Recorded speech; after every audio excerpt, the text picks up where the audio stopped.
Ju njohim me edicionin informativ të lajmeve. Kjo është Radio 7.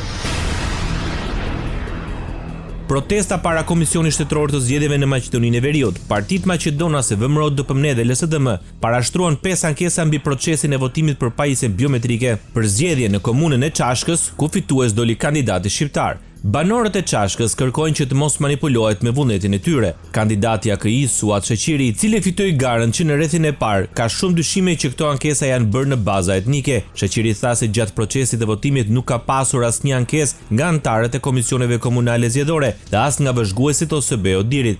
Ai deklaroi se qytetarët kanë votuar 6 këshilltar shqiptar nga 11 prej tyre.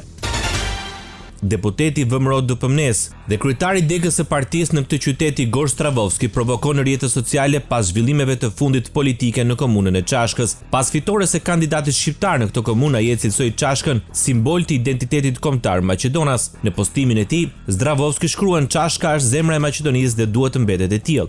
Radio 7, zëri pozitiv i qytetit.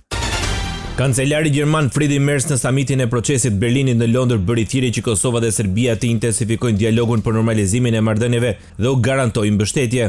Edhe këtë vit mungon përparimi. Është koha që të dyja vendet të zbatojnë plotësisht detyrimet e marra. Ne do të angazhohemi aktivisht në këtë proces, tha kancelari gjerman. Merz vlerësoi miratimin e deklaratet përbashkët për pajtim dhe marrëdhënie të fqinjësisë së mirë, e cila duhet të zbatohet në praktikë. Tani duhet ta vëmë në zbatim, sepse ardhmja e 6 vendeve të Ballkanit Perëndimor është në Bashkimin Evropian. Procesi i Berlinit i çon përpara në këtë rrugë, konfirmoi kancelari gjerman.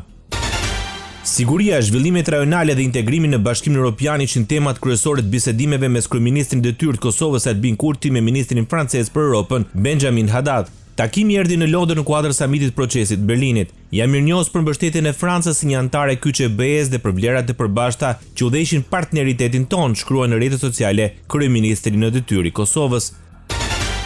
Konfirmohet dorëheqja e presidentit të Aleancës Kosove e Re Bexhet Pacolli. Në vend të tij u caktua ushtrues detyre presidenti i ri i AKR-s Vesel Makolli. Zoti Pacolli dha dorëheqjen para disa javësh dhe në bazë të statutit të partisë më ka caktuar ushtrues detyre i presidentit të AKR-s. Në KQZ janë njoftuar me këtë ndryshim, thuhet në reagimin e Makollit. Bexhet Pacolli ishte kryetari i AKR-s që në vitin 2006 me formimin e këtij subjekti politik. Ndoqët lajmet shkurt në Radio 7, zëri pozitiv i qytetit.